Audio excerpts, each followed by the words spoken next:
Good morning, good afternoon, or good evening, depending upon when it is you're seeing this recording.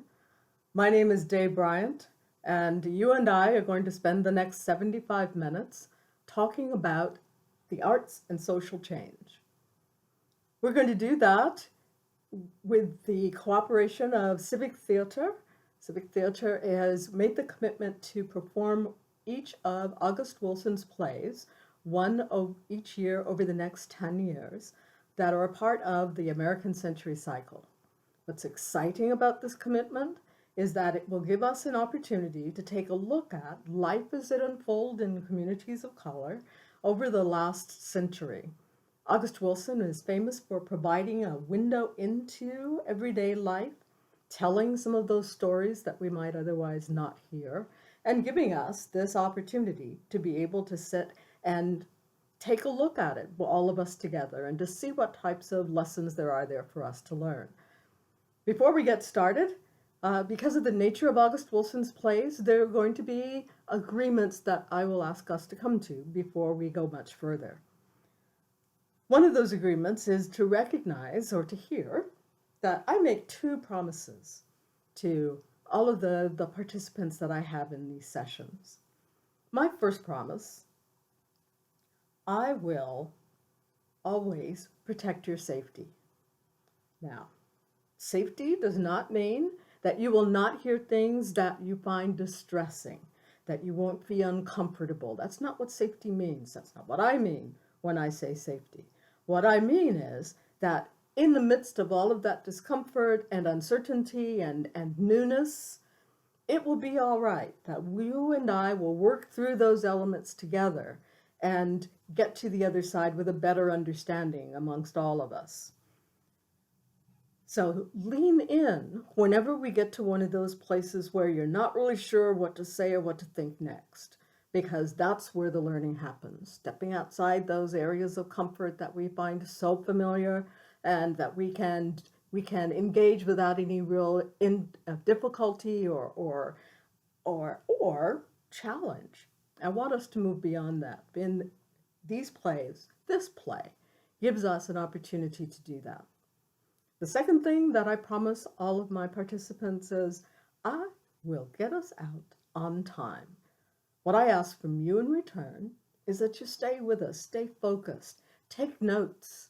If you need to step away for a few minutes so that you can get things together, get kind of settled, do that, come back, and then we'll go on. I will keep us within our 75 minutes, not only because it's an important number, this being the 75th birthday of August Wilson, but also because it will then give us an opportunity to go to the next thing that we'll be doing, which is having our conversation and engaging in our discussion. So we'll get started.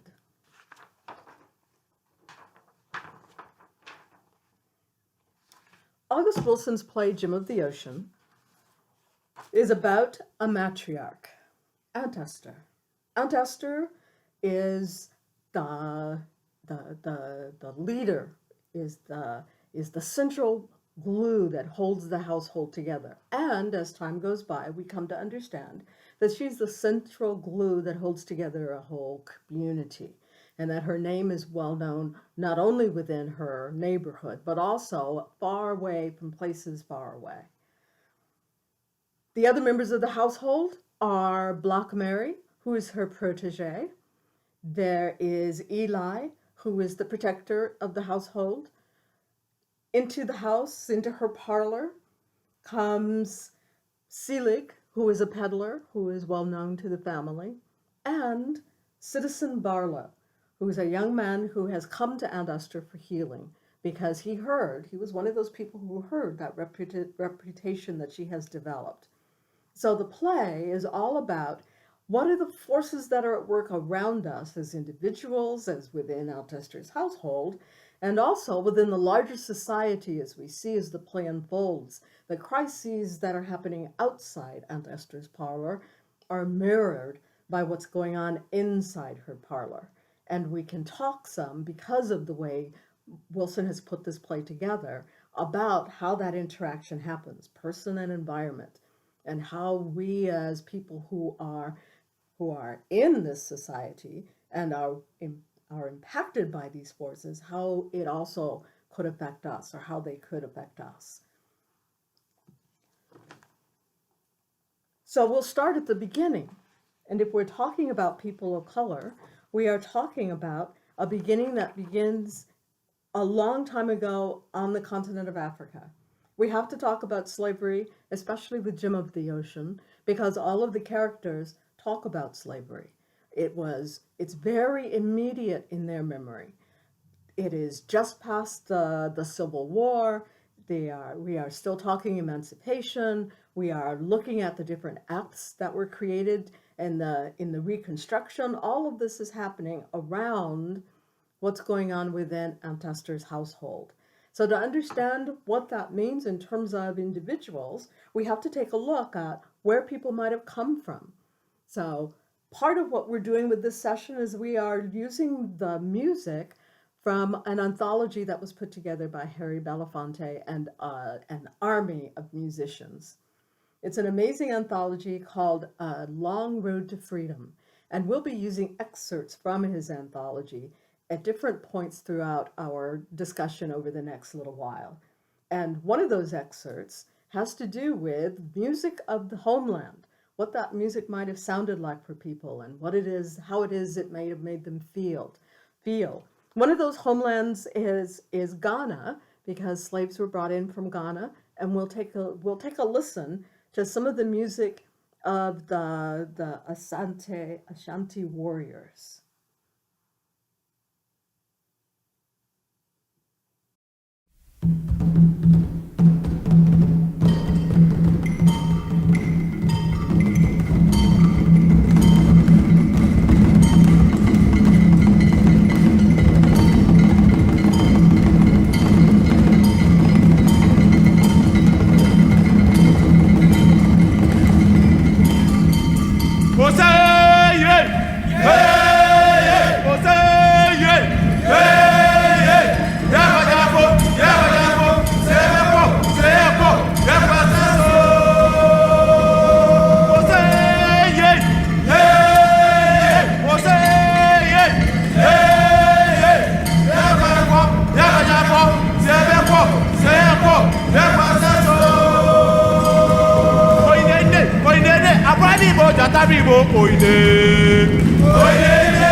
Belafonte says, the newly enslaved left behind a scenic homeland, beloved kin, treasured objects carrying with them only their intellect, their strength, the infrastructure of their culture, and their courage. So I want you to take a listen to another segment that was from the anthology, and this is music from the Congo. And I want you to listen to the differences in the rhythms. But I also want you to see if you can identify or begin to hear some of the elements that make it different and elements that make it similar across these musics, the ways that people might respond to the music. Take a listen. Ailongo, ailongo, lokele, ailongo, ailongo, lokele, bato ba lokele, tuta, tuta, ailongo, kele o, ailongo, kele o, ailongo, kele o, ailongo, kele o, ailongo, kele o, ailongo, kele o, ailongo, kele o, ailongo, kele o, ailongo, kele o, ailongo, kele o.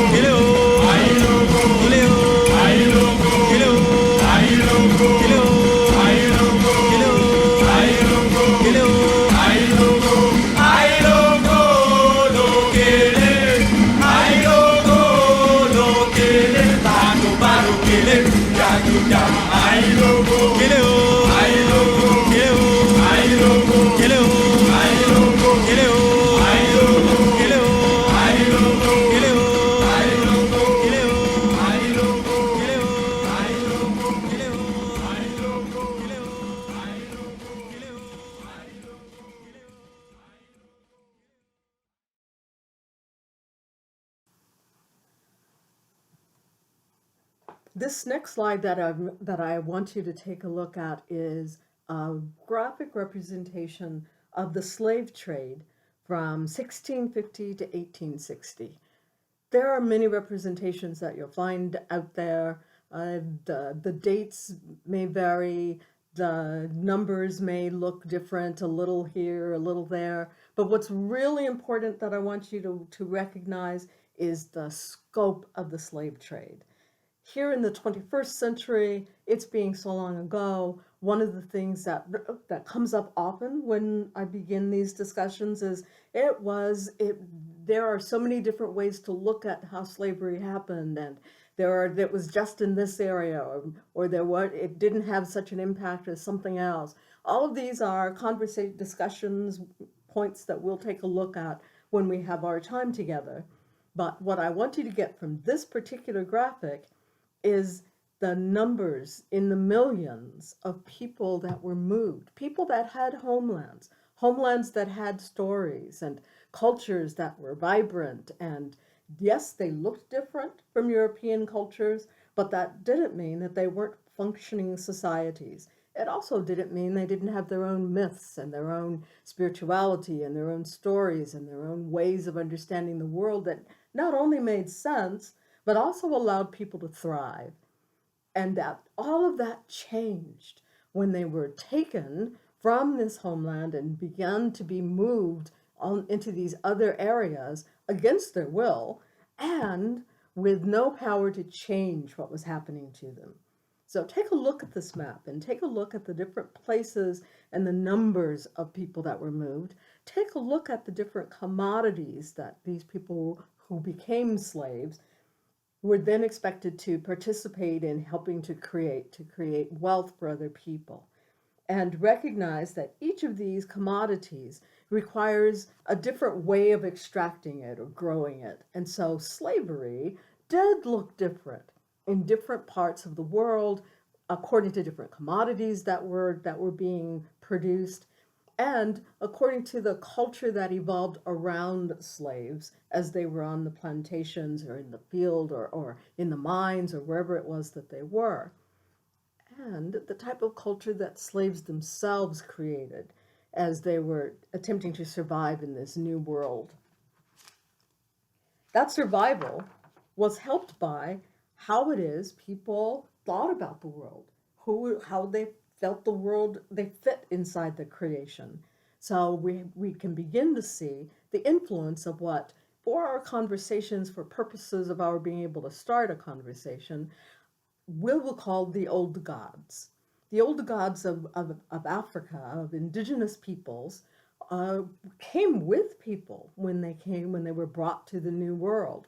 And in bringing it with them, they brought their stories and their practices and the icons and the language, where all became a part of this new experience that they were having. And we see that in Aunt Esther. Aunt Esther invokes some of those old gods, and not only the way she talks about her own life, but also in terms of the way she does soul cleansing. Soul cleansing occurs because of the City of Bones. And the City of Bones is the resting place for people who were being brought across the oceans, Africans who were being brought across the ocean as slaves. And you may know, because of reading that you've done, or it may be new to you because this is the first time we've had this conversation, that in that middle passage, thousands of Africans died, either because of malnutrition or from disease or being shot by the traders. That didn't happen a lot because they were cargo and they were revenue. And so you lose revenue when one of the slaves, soon to be slaves, dies. Or they left the ship on their own, or sometimes the captains left them on the ship. So the ocean becomes the burial ground. And in our story, Gem of the Ocean, the City of Bones is underneath the sea. It's made up of leg bones and thigh bones, and it's made of those people who left the ship, either on their own, or because they were put out or thrown overboard. This fits with the indigenous belief traditions of Western Africa, as well as indigenous peoples that were brought from other regions in Africa. One of the things that connects indigenous belief traditions is the notion that all of life is sacred, and there's a connection between our world and the spirit world, and that spirit world will allow us then to be able to communicate with one another through that connection. The world where people go after death is known as Guinan within the traditions of Western Africa. That tradition talks about a world underneath the ocean, waters of revival and renewal and resurrection.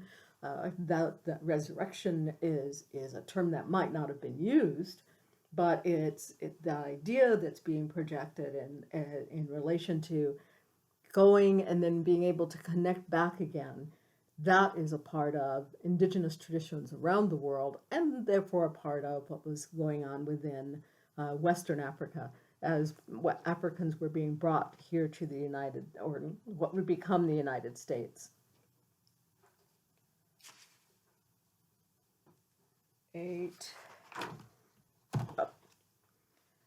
So we can see echoes of the old gods in passages by Black Mary and by Eli and by Sali, as each of them talk about the sacredness of what's happening within 1839 Wiley Avenue.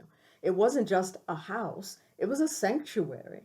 And that notion of houses and sanctuary and people who are a part of them also being sacred themselves without an end having it necessary for everyone to work in connection with everyone else. That's very much a part of the religion of the old gods. The idea that all things are sacred and all creation should work together, and how that happens under the direction of, or with the help of, someone like an Aunt Esther. The backdrop of all of this that's happening within Aunt Esther's household is what's happening in the larger society in relation to slavery. One of the things August Wilson's whole American century cycle has done is to begin to open up what those stories were. One of the realities is many of those stories are lost as people weren't able to read and couldn't write, and therefore weren't able to record their own stories. There were some instances of people who were able to write. We'll talk some about those in just a little while when we go further on in our session. But for the most part, those everyday stories are lost unless there's some type of a tragedy that occurs or some atrocity that occurs.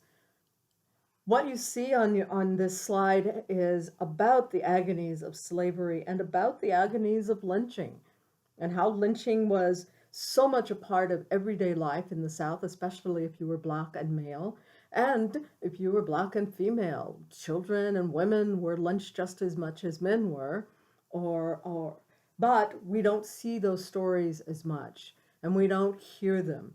And it's therefore harder for us to wrap our head around how everyday and common lynchings were. They were so common that you could be lynched for something as simple as, I didn't like the way you looked at me. I decided that you were being impudent, and so you get lynched. The mob goes down to your house and finds other people in your house and lynches them too. And it's only in these contemporary times that we look back and we are horrified by this. It was so common in that era that people made postcards of lynchings and they traded them, like we trade Valentine's Day cards. So it's important for us to begin to hear these stories so that we can understand what was happening, especially in a household like Aunt Esther's, and why it was people would feel the need to come and talk with her and to ask her for refuge or for help in some way.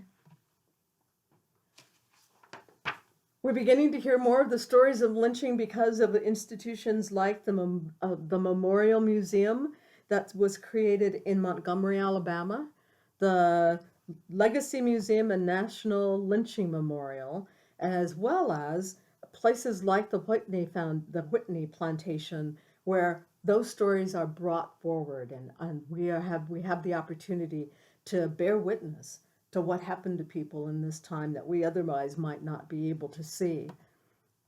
Once again, we see how architecture, like at the memorial, all of the pylons that have people's names and are explaining what happened to them in terms of the dates and the places that they were lynched, these pylons are suspended from the ceiling. And the architecture is such that you are walking down into and watching these pylons rise up above you, and to get that experience of seeing someone, even in name only, hanging above. The sculptures that are at the Whitney Plantation are sculptures that have been made to foreground the stories of the slaves themselves. And so in this way, we're able to begin to hear what some of the issues were that people were dealing with on a day-to-day basis, and to feel some sense of the urgency that they were having to go through. These are terrible stories, and they cause us to want to shrink away because it's hard to fathom how just doing something as simple as walking down a street could cost you your life. But it did. Especially and when you have no other power to try and address that. We'll get to, at some point in August Wilson's plays, we'll get to the point where we are at the civil rights movement, and those things began to change. But we are a long way from that right now in the story of Aunt Esther. All of this is happening in the background in the context of a very strong movement or strong vein of religion. Religion was one of the glues, one of the weapons that were used in slavery in keeping people under control. We know about this because we have found out about the Slave Bible. The Slave Bible was created by the Society for the Conversion and Religious Instruction and Education of the Negro Slaves. That's the title of the book. It was a missionary organization that created this Bible, and it was used to reinforce the colonial slave system and keep growing wealth. There are certain passages that are included in the Slave Bible, and missionaries and others who supported slavery used these verses to justify the slave system. It says in the pages of this book that these passages were selected as a short form of public prayers, together with selected portions of the scriptures, particularly those related to the duties of slaves toward their masters. To hear what this Bible sounded like, we have an excerpt, a sermon from the Slave Bible. Amazing grace, how sweet the sound that saved a wretch like me. Amazing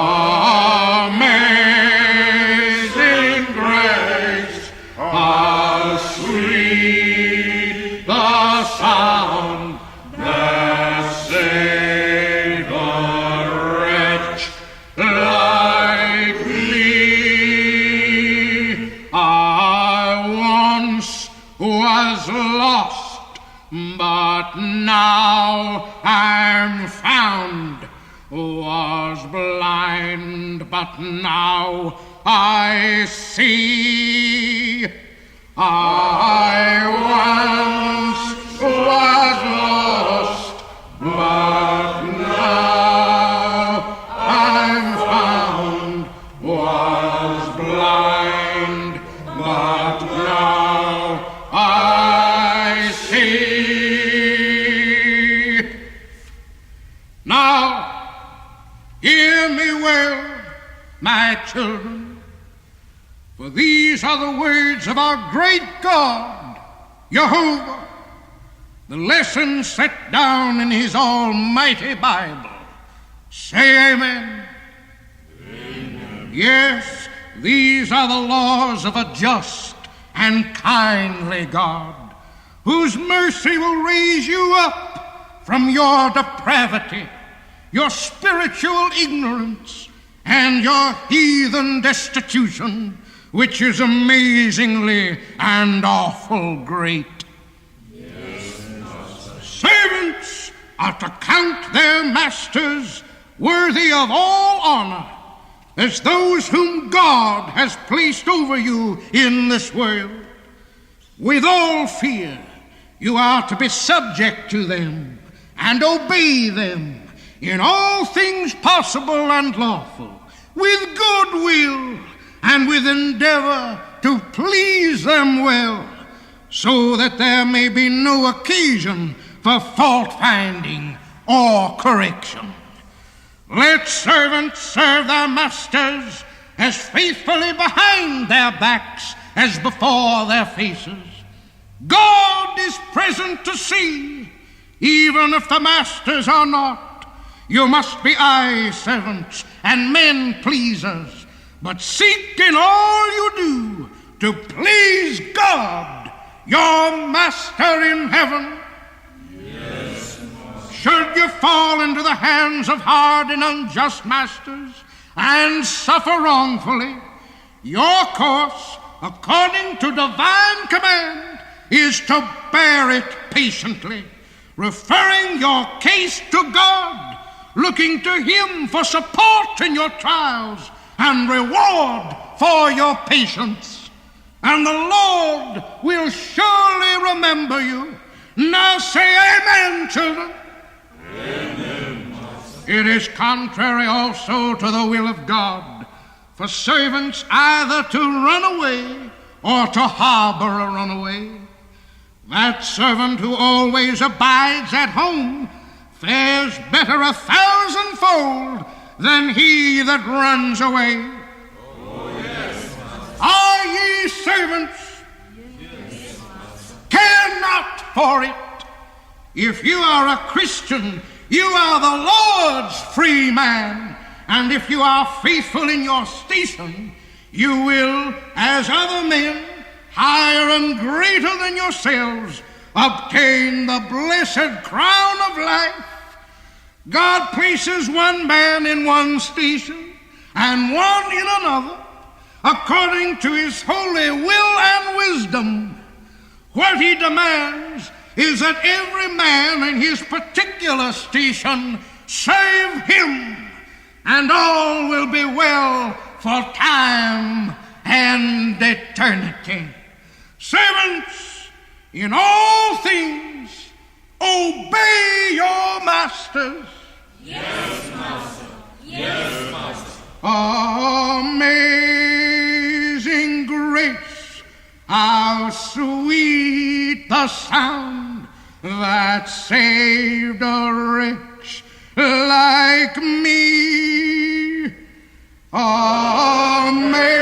Amazing grace, how sweet the sound that saved a wretch like me. I once was lost, but but now I'm found, was blind, but now I see. So religion was a refuge within communities and within slave communities, but it was also a weapon.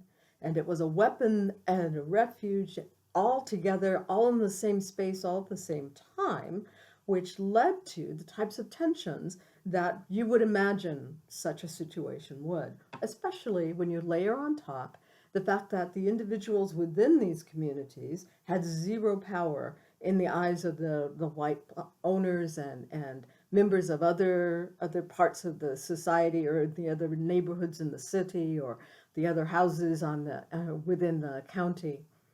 Anybody could decide that your life was forfeit for whatever reason occurred to them. Sometimes some of the horror stories that we hear about were because someone decided they just didn't like the look of you. And this continued to be a part of the everyday reality for people who were living during this time. One of the characters in our play, Two Kings, Solly Two Kings, survived slavery. He survived slavery and became a conductor on the Underground Railroad.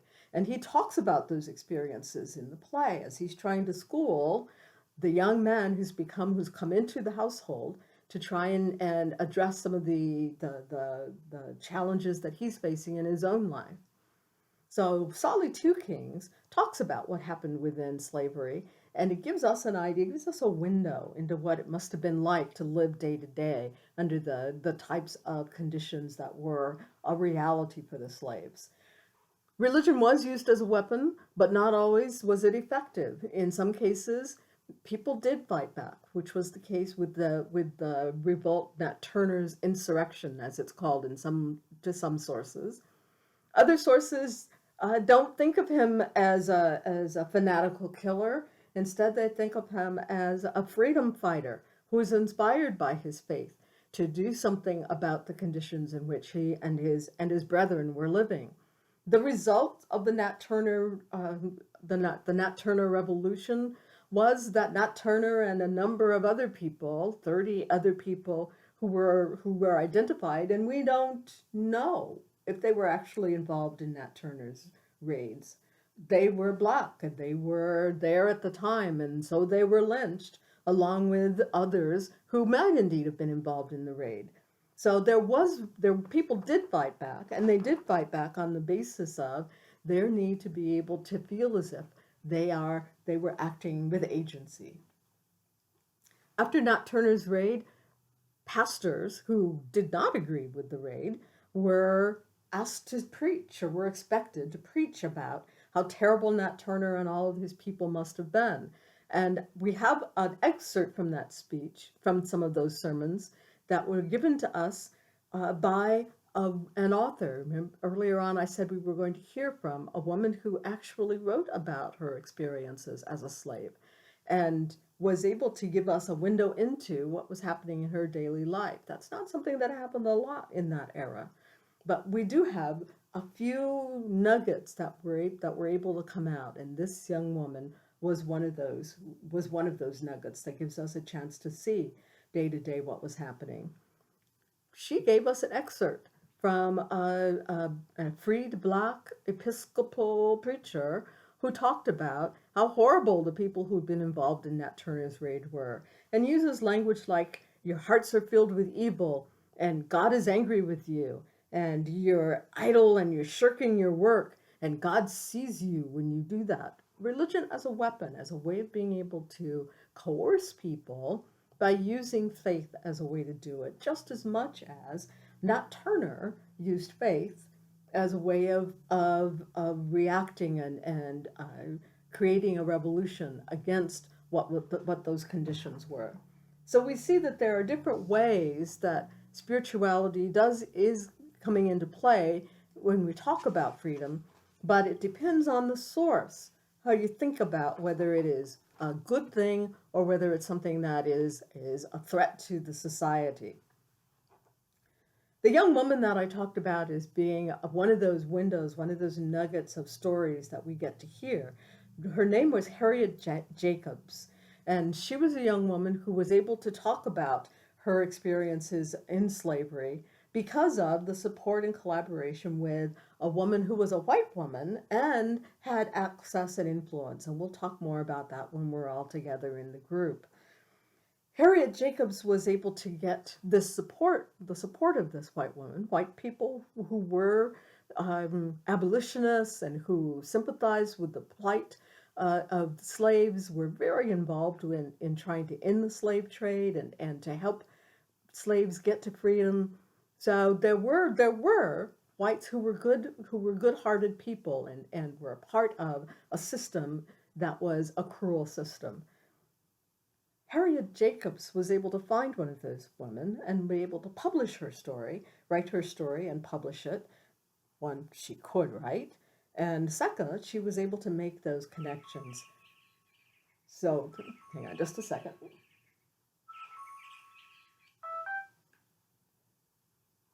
That's my signal that I'm where I'm at in things. So Harriet Jacobs was able to talk about what was going on for her and get that word out in such a way that we might not otherwise have been able to hear. So she gives us a window into what's been called the hidden religions of slavery. And those hidden religions allow us to see how Christianity was used as a way of being able to bring a community together and to talk about how do we make things, how do we get free, how do we get away. So take a listen to one of these excerpts that's called Harkey Angel. Hey, hey, Lord, see they coming. Hey, Lord, see they coming. Yonder come Dé. Dé done come. Hey, oh, hey, Lord, see they coming. Hey, oh, hey, Lord, see they coming. Hey, oh, hey, Lord, see they coming. Oh, look at it. Oh, Lord. Look out the window. Oh, Lord.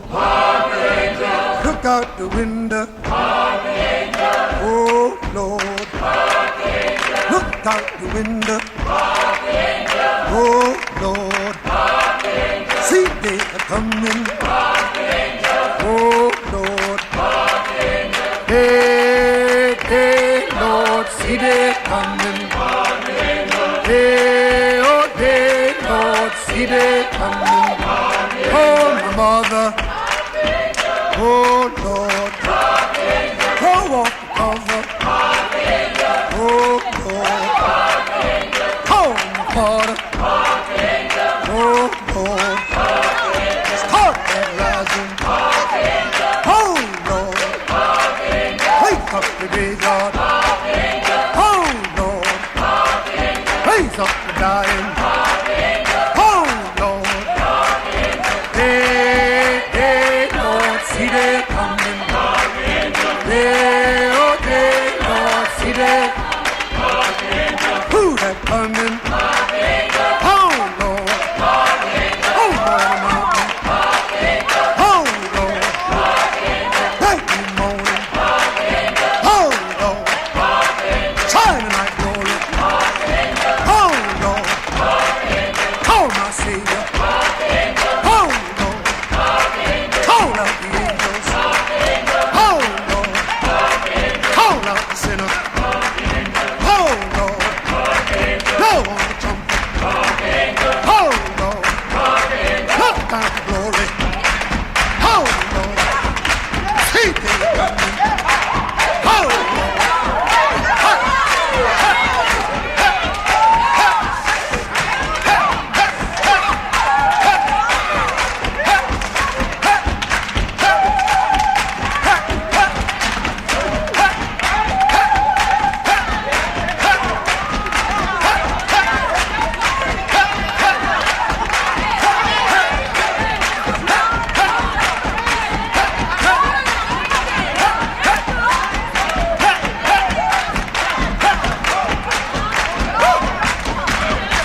coming.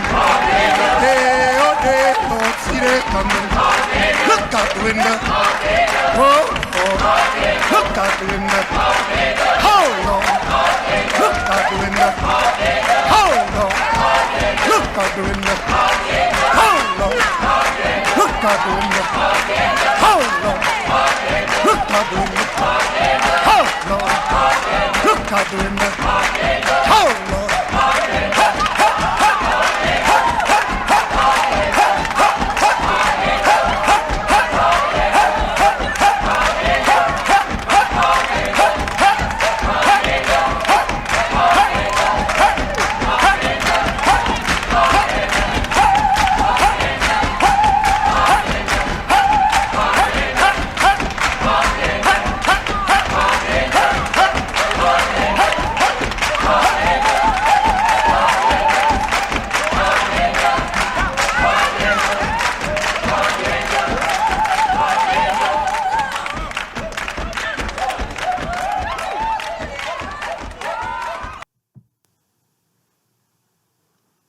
Harky Angel and other Christian hymns and spirituals existed right alongside the indigenous practices, the most well-known and the one that's the most likely to cause, that will give us grounds or good discussion when we get together. Many of those were voodoo traditions that came from Western Africa.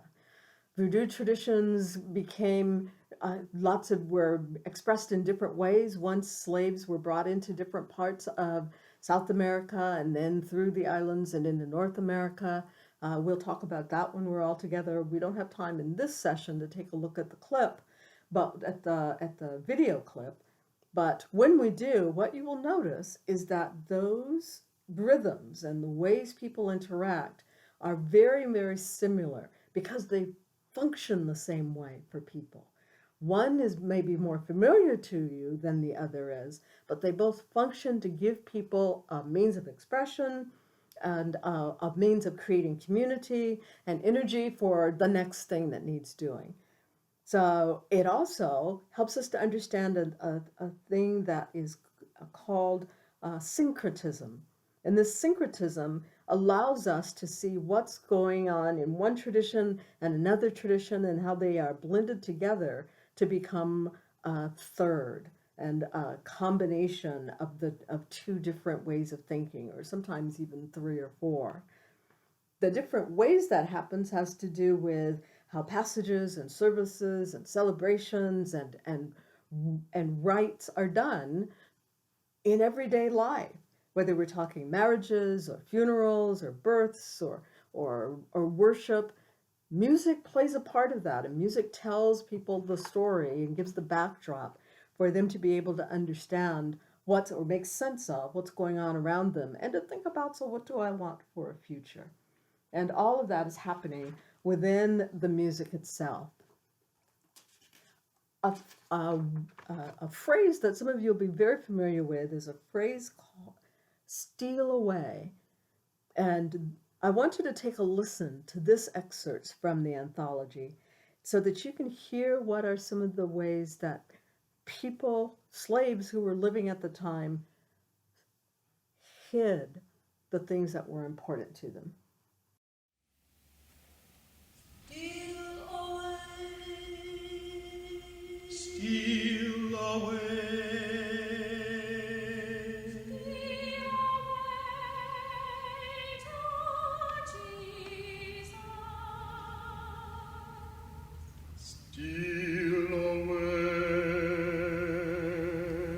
Steal away, Lord.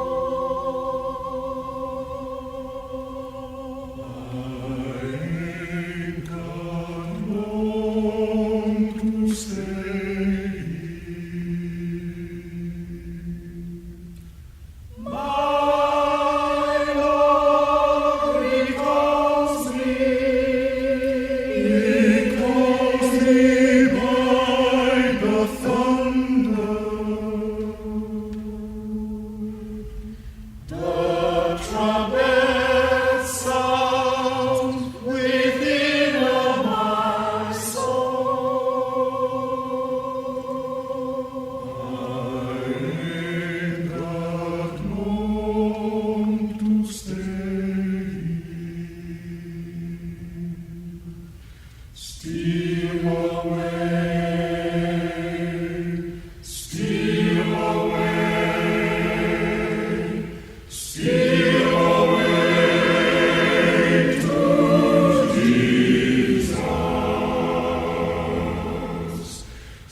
Music, whether religious or secular, served multiple purposes in the lives of the everyday lives of slaves. And as time has gone by, we have learned more about how the music served and what some of the hidden messages were within the music, as we've heard more and more of the stories. One of the realities of slave life was that there was a constant threat of lynching, and lynching could occur at the whim of the white person who crossed your path. A minority of the lynchings were of women, but the women being lynched was not always that they were collateral damage. Sexual terrorism has been a part of maintaining social orders since time out of mind, and we are beginning to hear more and more of those stories. One of the pictures that you see here is a picture of a lynching that happened in Oklahoma, and this particular picture is one that we often see when we talk about how women were lynched in the time of slavery. But questions about how sexual terrorism, what role sexual terrorism played, and how it fit side by side with the use of lynching males as a way of being able to maintain the social order is a conversation that we're beginning to hear more and more. And it's an important conversation to have, to understand, to have a more complete understanding of what has gone on since then. So I want you to take a listen to this jaunty little tune. Some of you will remember it. I know I remember singing it as I was growing up, and I'm sure I learned it from my grandma, who learned it from someone in her past. But listen carefully to the lyrics, and we'll talk about them.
And your corners too, all join hands and a circle up four. Now Brad Tree back in a balance all. You're gonna take your lady and a balance down the middle. Now swing Johnny up and swing them all around. Swing Johnny up and swing them all around. Now swing Johnny up and swing them all around. Fare you well, young lady. If you don't like the way she look, hand the lady your pocketbook. Swing her fancy, now come to the middle, but take care now to bust my fiddle now. Said if my old fiddle was just in tune, she'd bring me $1 every night in June.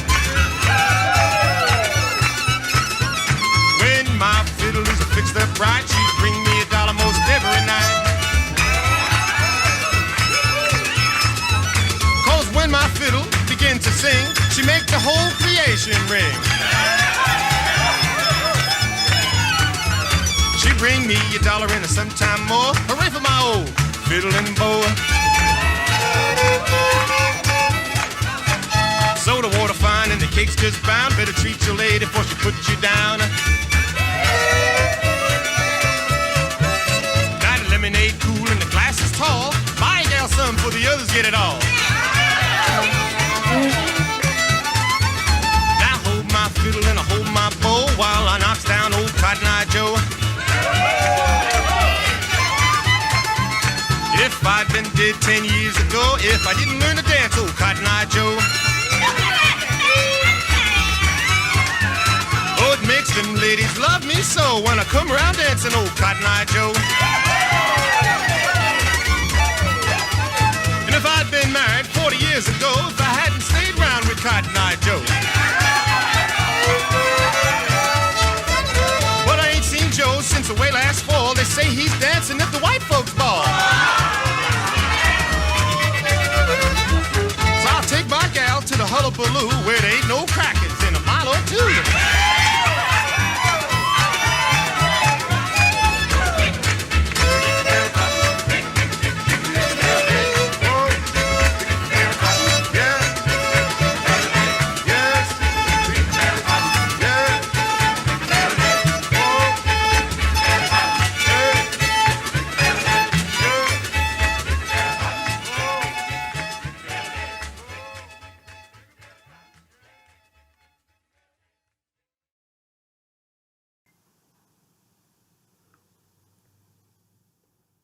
Lullabies are also a kind of music that we have shared memories about. And if we think about lullabies in the context of the lives of slaves, they take on a particular meaning. For the life of a slave, you had zero control over who might be there when you wake up in the morning. And because you could be sold, you could be killed, you could just vanish with no one ever being able to track down what happened to you. When in the song, the singer talks about, if I'm gone when you wake, it has a whole new meaning for us. So take a listen to this lullaby. Go to sleepy little baby, for the boogerman catch you. All them horses in that lot, go to sleepy little baby. Go to sleep, go to sleep, go to sleepy little baby. Mama went away and she told me to stay and take good care of this baby. Go to sleepy little baby, for the sandy man fetch you. 6 little ponies for your coach. Go to sleepy little baby. Go to sleep, go to sleep, go to sleepy little baby. If I rock this baby to sleep, go to sleepy little baby. Someday he will remember me. Go to sleepy little baby. Go to sleep, go to sleep, go to sleepy little baby. Go to sleep, go to sleep, go to sleepy little baby.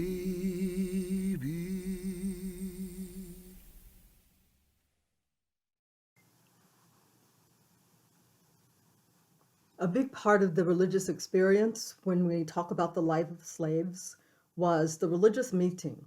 And meetings weren't just a gathering of people. Meetings were about expression of your faith and ecstatic experiences, and all of that was happening. What was also going on during those meetings had to do with acts of rebellion. It had to do with finding a sense of agency, even in the midst of all of the ways that that sense of having control over your own life was being systematically stripped away. What I want you to listen for in this song is to take particular notice of the way the singer is talking about this meeting that's happening tonight, so that when it's time for us to take a look at what passages from Eli and Sally might have meant, we have some context for that. Get ready, there's a meeting here tonight. Come along, there's a meeting here tonight. I know you by your daily walk, there's a meeting here tonight. Come along, there's a meeting here tonight. There's a meeting here tonight. Yes, Lord, I know you by your daily walk, there's a meeting here tonight. Camp meeting down in the wilderness.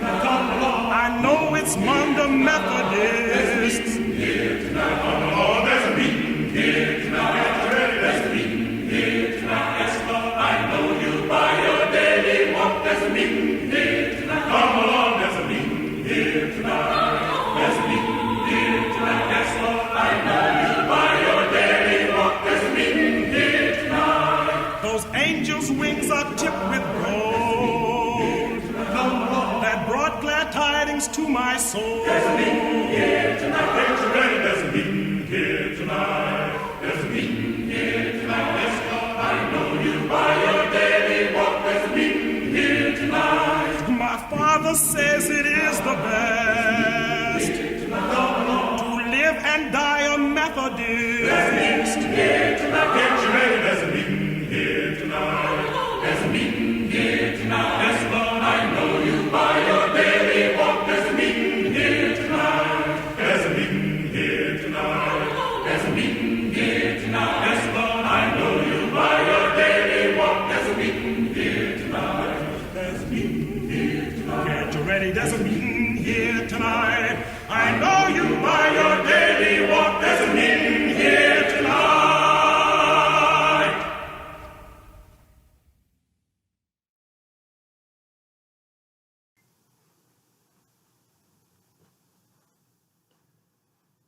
In this current history, we have more stories about the Underground Railroad than we have had in previous times. The most recognizable face, of course, is Harriet Tubman. They've made a movie about the life of Harriet Tubman. We don't really know how many people escaped through the Underground Railroad. We can probably guess that many of them did not make it alive. There were other ways that people vanished in an attempt to escape slavery. And think of those possible stories, potential stories that we are still searching for as you are listening to Many Thousand Gone.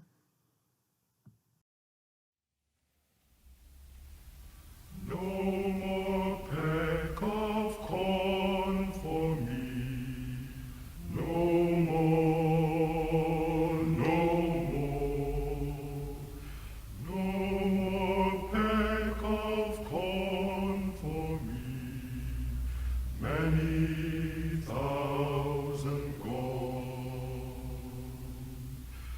No more driver's lash for me. No more, no more. No more driver's lash for me. Many thousand gone. No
Two of the characters in August Wilson's play, Jim of the Ocean, were conductors on the Underground Railroad.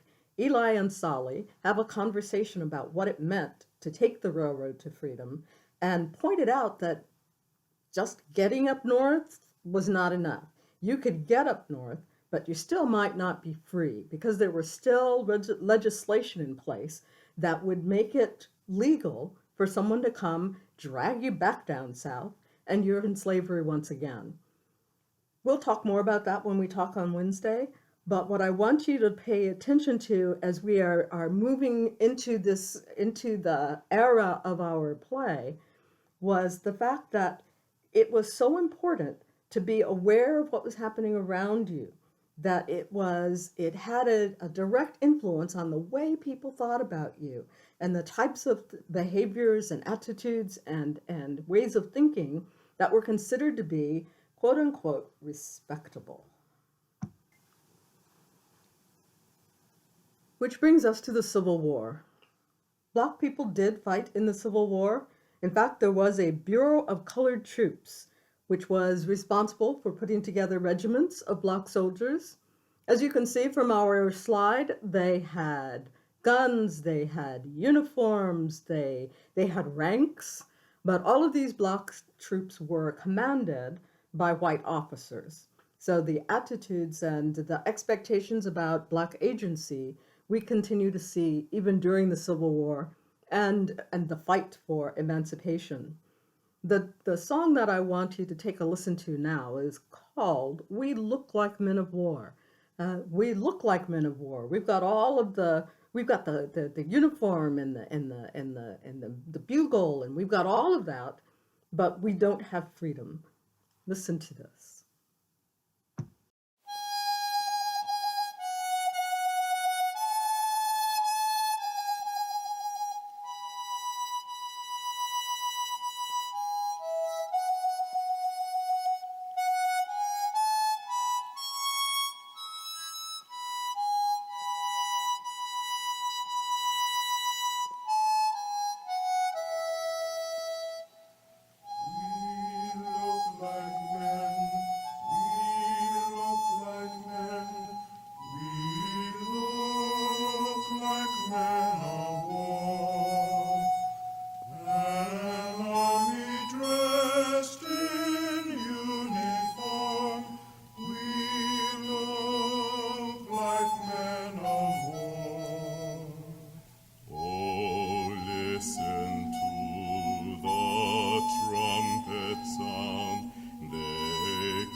Stands on freedom's ground, and ye shall have no fear. We look like men, we look like men, we look like men of war. An army dressed in uniform, we look like men of war. We want no cowards in our men, who from their colors fly. We call for valiant-hearted men, who are not afraid to die. We look like men, we look like men, we look like men of war. An army dressed in uniform, we look like men of war. It sets my eager heart aflame, a soldier now to be. I did enlist in Jesus' name to fight for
The source of many of the laws that we'll be talking about came from the types of stereotypes and attitudes that continued up until that time about what it was, who were these people, these Black people, Black men, Black women, how do we think about them in relation to us as white people, and the notion of white supremacy. The laws that we began to see put on the books, including constitutional law, mirrored those attitudes. So it was after the Civil War, there was emancipation.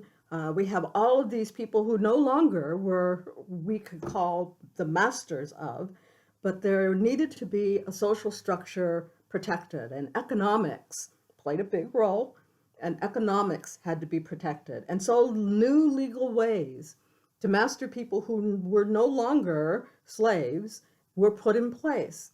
Some of those laws were influenced by attitudes created as time had gone by, previous time has gone by. The Venus Hottentot, or Hottentot Venus, depending upon what source you're reading, we could think of as one of those sources of the mythology that began to develop about Black women. The Venus Hottentot, whose name was actually Sarah Baartman, was captured in South Africa and became a spectacle around all of Europe and began to symbolize female sexuality and was used as a way of being able to think about what is the threat of Black women as compared to the threat of Black men, and how could we understand that attitude that was out there as we look at the character Black Mary. So take a listen to this tune called Black Woman and listen for some of those attitudes.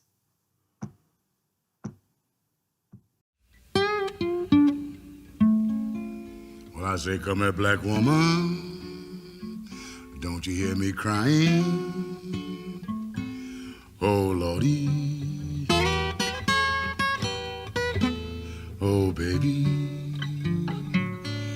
I say, run here, black woman, sit down on black daddy's knee. Run here, black woman, I want you to sit down on black daddy's knee.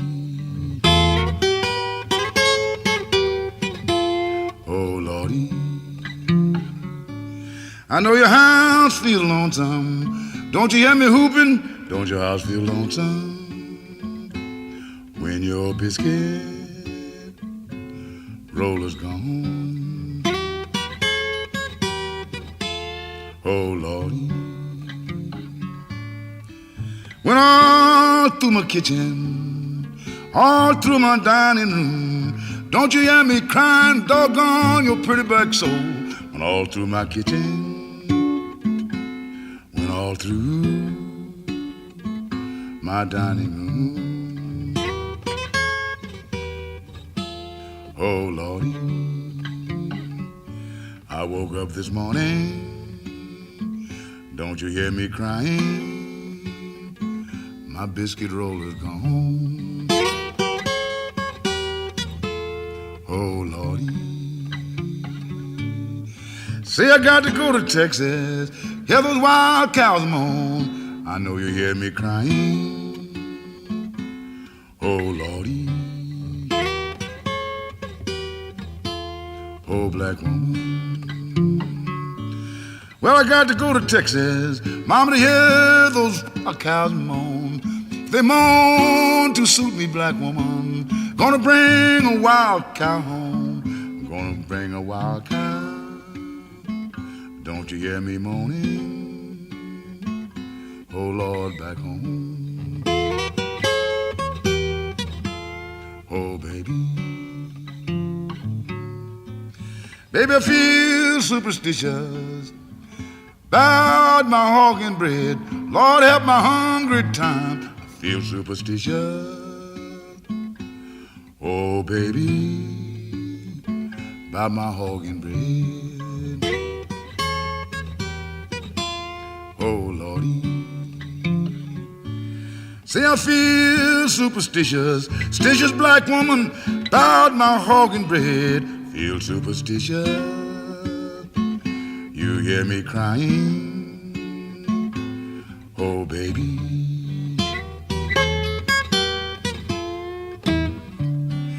Tell me, black woman, where did you stay last night?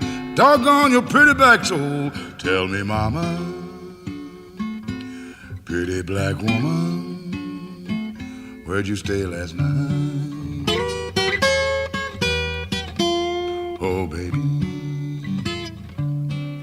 I love you, black woman. Tell the whole round, well, I do. Lord, help your pretty black soul. I love you, black woman. I'll tell the whole round, well, I do.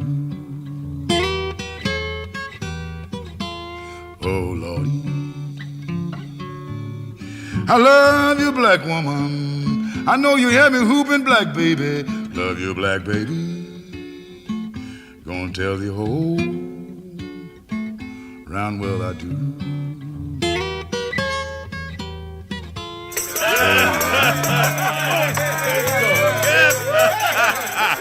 Our romantic young tenor's been sitting over there with a homesick look in his eyes. He gonna tell us now just what's on his mind.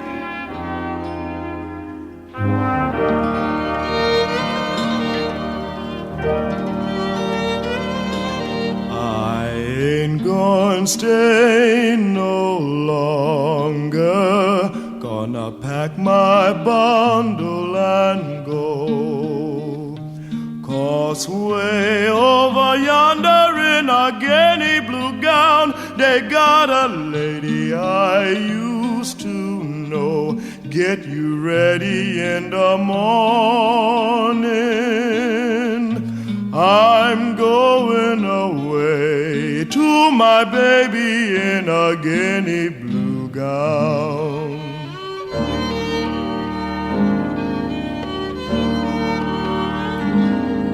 I met that lady one evening. She was going home all alone. I say you better let me come and go along for company, and I'll take you through the dark straight home. Get you ready in the morning. I'm going away to my baby in a Guinea blue gown.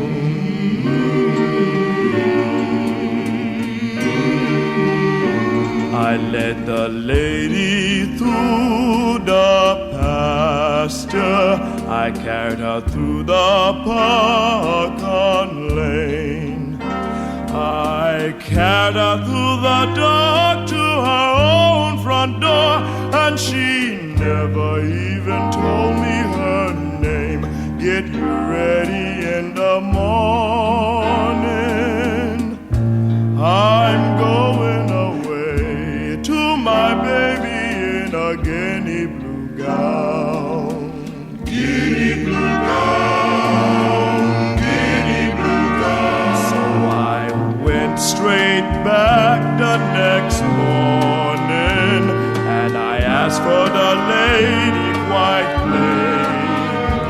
But they told me that the lady done gone to the field where the women was cutting cane. Oh, get you ready in the morning. I'm going away to my baby in a Guinea blue gown. Guinea blue gown, oh, that Guinea blue gown. Then I crossed over yonder to the bayou where the men was picking moss. But I ain't seen the lady there nowhere around, so I say, well, she must be lost. Oh, get you ready in the morning. I'm going away. Find my baby in a Guinea blue gown. But I kept on hunting till the evening, and I tell you I sure felt low. But when I got home, Lord, the lady was a-waiting for me yonder at my own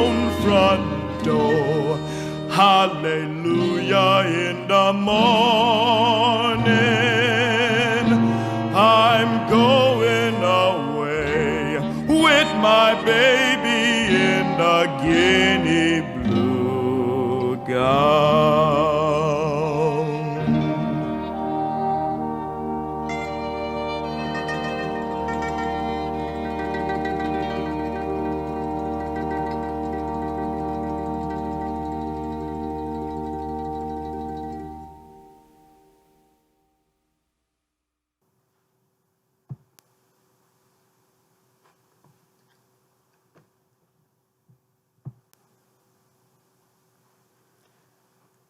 A lot of what he was talking about in his song sounded pretty innocuous, didn't it? It almost sounded like it really was a love song. But think about it from the perspective that in the hierarchy, what women did was considered differently than what men did. Sounds pretty familiar, doesn't it? So the threads that we're talking about, or we're seeing Wilson talk about in this play, are threads we're dealing with in this contemporary time. And we see the conflict that's going on between Aunt Esther and Black Mary, but also we see the double standard that happens between Black Mary and Eli, or Solly Two Kings, or even Citizen Barlow. Eli and Solly Two Kings are renowned for the number of women that they've been with, and they talk freely about women at each port and a woman on each arm. Black Mary is thought about differently if she talks about, or as we learn about, the different people, different men that she's been involved with. So there's a real double standard that's at work.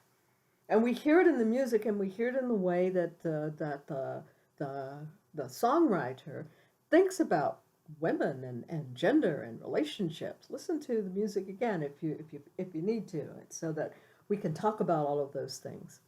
Part of what the outcome of that was, and the notion of the Hottentot Venus and sexuality, especially Black women, and the double threat they pose for white women in the South and in the North. You could be jailed or lynched because you, as a Black male, were inappropriate, that you were lewd, or that you were rude, or you were licentious with white women. Black women were considered a threat to white women because they were so sexual. Look at the Venus Hottentot. She's the proof that Black women are so sexual that we have to control them and cage them, and many of the laws that were in effect were to police the behavior of Black women, and to be certain that they don't fall prey, as I've been doing my reading into these different laws. The intention was to protect Black women because they needed protection. So this is a thread that we see develop, and the other part of that thread that is very, very important to our conversation is this notion that Blackness, either whether you're a bad man or a loose woman, Blackness meant that you were licentious, and you were promiscuous, and you were diseased and disorderly, and that you were probably criminal. And laws were put in place to make certain that we as Black people could be watched and protected. And that is a thread that we can see even to this contemporary time. So I want us to talk about that when we get together. But at this point, the point I want us to see is that respectability mattered. It mattered that the perception was that you were good. You were a good person. You were a good man. You were a moral and upstanding woman. And that it wasn't necessarily about you as your own moral fiber. It wasn't just about that. It was also about survival, because you could be jailed. You could have your freedom taken away, or at least have it taken away until you gave money so that you could get out of jail. There was always someone surveilling you. Many of the laws that we will take a look at and we'll talk about were what allowed the police to watch women, watch men, be certain that they were behaving in ways that were respectable. And so respectability and civility and this notion that there was this certain face that you had to present. We see some of the historical roots for that, and we can talk about how it had continued to influence life as we are seeing it lived today, or as people are trying to live it today, and what that double standard means. We're going to talk a lot about that over the course of the next few years, yes, but we're also going to talk about it in the course of the time that we'll have together when we get together for our session. I encourage you to come for a larger discussion, a longer discussion, to the sections, the public intellectual sessions that are going to be happening once we're no longer in the coronavirus shutdown. And each of those sessions, in session 1, we'll take a look at the old gods and the invisible religions. In session 2, we'll look at religion as control and resistance. And in session 3, we'll link the old gods, the West African gods that were not only brought over by Africans that were brought to the U.S. as slaves, or brought to North and South America as slaves, but also continue to be influential belief traditions now. So we'll take a look at that line, a very straight line from the old gods through the newer gods, and then we'll talk about technology, because there's a whole school of thought beginning to grow that technology is the new god. So we'll talk about that in the public intellectual sessions, and I hope you will join us. Please check in on the Social Action Project Facebook page to find further details, which we'll be able to post once we can all leave our homes and still be safe. So thank you for joining us and for joining me. And I look forward to talking with you when we get together at our session that's going to be coming up next on Wednesday for Gem of the Ocean. And like I said, we'll be together once a year at least over the next 10 years as we are going through the August Wilson Century Cycle. My thanks to the Civic Theatre for giving me the opportunity for us to have these conversations. And I look forward to seeing you folks on Wednesday. You take care.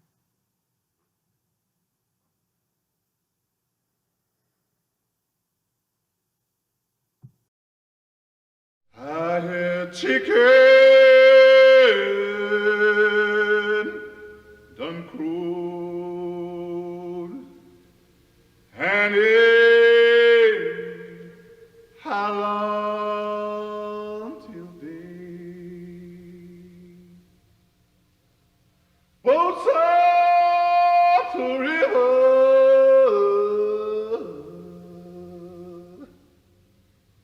and she can't come down. I plead to my soul, she wrote a pound and can't come down. I had chicken done crude and how long till day? Both sides the river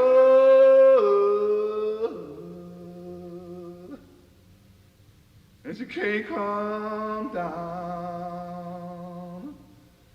I plead to my soul, she wrote a pound and can't come down.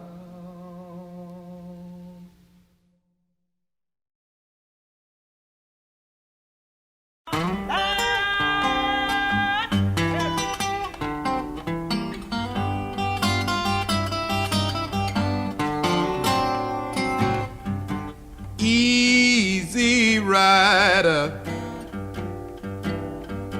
see what you done.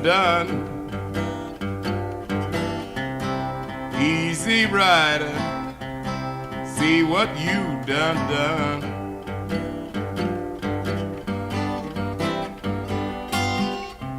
made me love you. Now your sweet man's done come.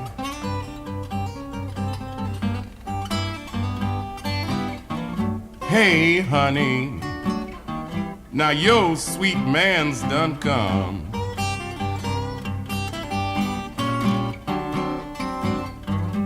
When you see me coming,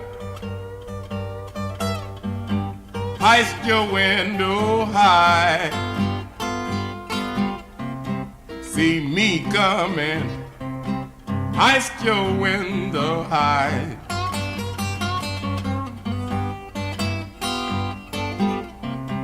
See me leaving, hang your head and cry.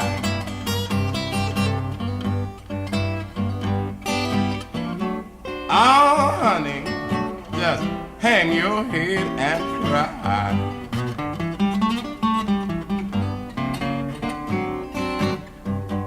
You said you loved me,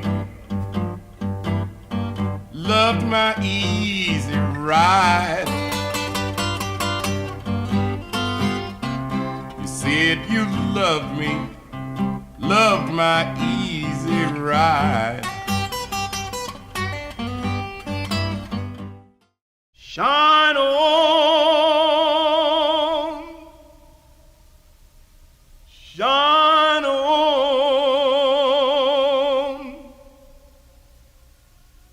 rising sun, shine on,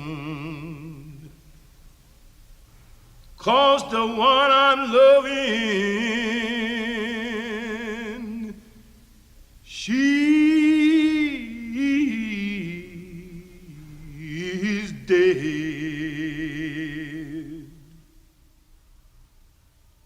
Shine on, shine on,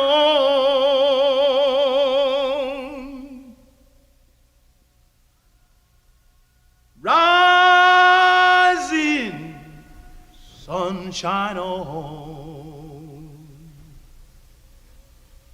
till you keep on shining,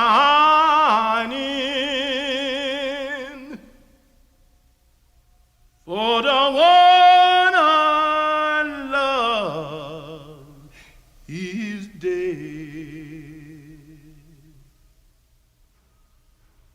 Shine on.